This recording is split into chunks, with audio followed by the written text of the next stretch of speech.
Oh.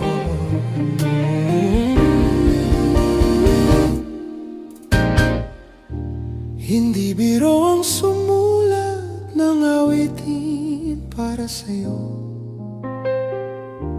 Para akong isang siraulong hilot lito.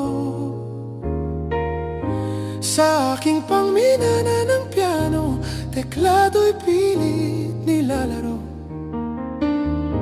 Baka sakaling mayroong tonong bigla na lang umusbong.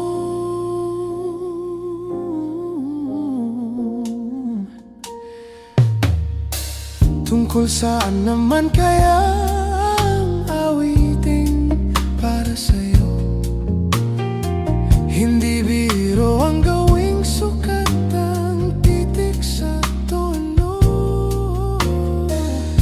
10 manaking diksyonaryo kung ang tugma'y di wasto. Basta't isiping